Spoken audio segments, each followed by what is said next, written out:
বেজেৰা মণ্ডল বিজেপিৰ ধোপাতাৰী গাঁও পঞ্চায়তৰ মুখ্য নিৰ্বাচনী কাৰ্যালয় মুকলি। ৩২ নম্বৰ কমলপুৰ বিধানসভা সমষ্টিৰ নিৰ্বাচনী মুখ্য কাৰ্যালয়টো মুকলি কৰে বেজেৰা মণ্ডলৰ সভাপতি নয়নমণি বৰাই। কাৰ্যালয় মুকলি অনুষ্ঠানৰ লগত সংগতি ৰাখি এক বিশাল নিৰ্বাচনী সভাৰ আয়োজন কৰা হয়। উক্ত কাৰ্যালয় মুকলি অনুষ্ঠানত দলীয় বিষয়ববীয়াৰ লগতে ভালে সংখ্যক বিজেপিৰ কৰ্মকৰ্তা উপস্থিত থাকে। ৩২ নং কমলপুৰ সমষ্টিৰ আমাৰ মুখ্য কাৰ্যালয় আজি শুভ উদ্বোধন কৰিলোঁ। আজি এই শুভ উদ্বোধনত আমাৰ সহস্ৰ কৰ্মীয়ে আমাৰ ইয়াত অংশগ্ৰহণ কৰিছিল। আমাৰ পৰৱৰ্তী আমাৰ যি নিৰ্বাচন 9 তাৰিখে হ'ব, এই নিৰ্বাচনত আমি সদল বলে আহি আমি দিগন্ত কলিতাক পদুম ফুলৰ ছবিত আমি ভোট দিয়াৰ কাৰণে আমি আজি ইয়াতে মানে প্ৰতিশ্ৰুতিবদ্ধ হৈছোঁ।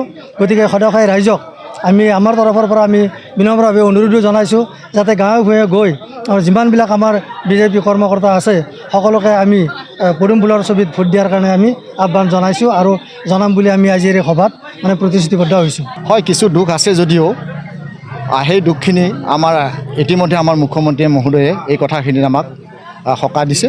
কাৰণ যদিও কমলপুৰৰ আমি ভোটদাতা হয়, তথাপিও আমাৰ মুখ্যমন্ত্ৰী মহোদয়ে যিহেতু আমাৰ আগতো কৈ গৈছে যে তেখেতে 3টা সমষ্টিৰেই বিধায়ক আৰু তেওঁৰ হাততে গোটেই কথাখিনি আৰু তেওঁ গোটেই পৰিচালনা কৰিব। এই কথাখিনি আমাক সৰ্বসাধাৰণ ৰাইজক আমাক আশ্বাস দিছে আৰু সেই আশ্বাসতেই আমি এই কথাখিনিত আমি সকলোৱে আনন্দিত হৈছোঁ আৰু পৰৱৰ্তী সময়ছোৱাত তেখেতৰ এই যিখিনি বাণী, এই বাণীকে আমি সাৰোগত কৰি আমি আমাৰ যিখিনি কৰণীয় কাম আমি কৰি যোৱাৰ বাবে আমি প্ৰস্তুত হৈছোঁ আৰু পৰিপক্ক হৈছোঁ, বদ্ধ হৈছোঁ।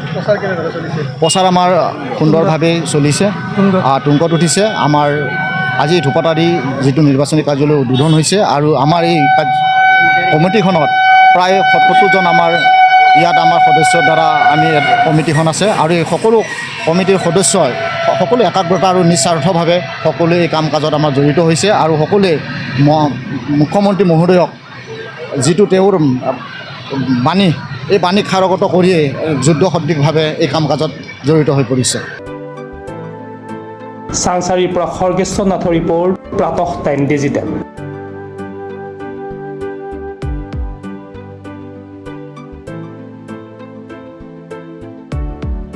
শদিয়াৰ পৰা ধুবুৰীলৈ, বৰাকৰ পৰা ব্ৰহ্মপুত্ৰলৈ সকলোৰে মাজত চিনাকি এটা নাম প্ৰাতঃ টাইম। থলুৱা ভাষা, কৃষ্টি আৰু সত্য বাতৰিৰ আধাৰত প্ৰতিষ্ঠিত খবৰ প্ৰাতঃ টাইমৰ প্ৰতিটো বা বাতৰি পুংখানুপুংখভাৱে চাবলৈ Facebook, YouTube, website, Twitter, Instagram আৰু ব্লগাৰ পেজত লাইক আৰু ফ'ল' কৰক। ধন্যবাদ।